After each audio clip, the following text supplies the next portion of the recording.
Israel's brutal blockade of Gaza, initiated on March 2nd, over 2 weeks before the latest conflict erupted, is a stark illustration of its unwavering strategy, suffocating the civilian population to pressure Hamas. This deliberate act, cutting off essential supplies of food, fuel, water, and medicine, represents, according to Israeli Minister Israel Katz, one of the main pressure levers on the militant group still holding hostages. The chilling implications of this tactic are far-reaching and devastating. The blockade isn't simply a logistical challenge. It's a calculated weapon of war aimed at breaking the will of a besieged population. While Israel argues this is a necessary measure to curb Hamas's capabilities, the reality is far more grim. The restriction of life-sustaining resources constitutes a form of collective punishment, inflicting immense suffering on innocent civilians, including children and the elderly, who are already grappling with the trauma of ongoing conflict and the pre-existing humanitarian crisis in Gaza. The recent New York Times report paints an even more harrowing picture.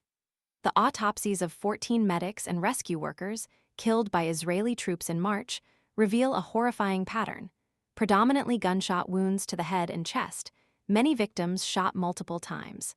This evidence starkly contradicts Israeli claims of proportionate force and raises serious questions about the nature of the military operations.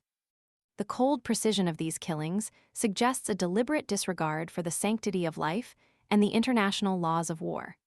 These medics, bravely attempting to alleviate suffering amidst the chaos, were instead brutally targeted. Their deaths represent a catastrophic failure to protect those striving to provide vital assistance, exposing the callous disregard for human life at the heart of the ongoing conflict.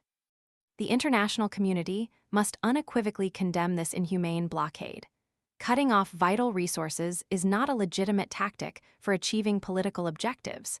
It is a war crime. The evidence overwhelmingly points towards a deliberate strategy to inflict suffering on the civilian population, leveraging their vulnerability as a tool for pressure. Silence in the face of such atrocities is complicity. The world must demand an immediate end to the blockade and hold Israel accountable for its actions. The lives of countless innocent Gazans hang in the balance, caught in the crossfire of a conflict where basic human rights are routinely disregarded. The autopsies of the medics serve as a stark reminder of the brutality of this conflict and the urgent need for global action to prevent further suffering and ensure accountability for these egregious human rights violations. The continued suffering of the Gazan people necessitates a robust international response, demanding an immediate end to the blockade and a thorough investigation into the killings of the medics and other civilian casualties. The world cannot afford to remain silent while a population is systematically starved and terrorized.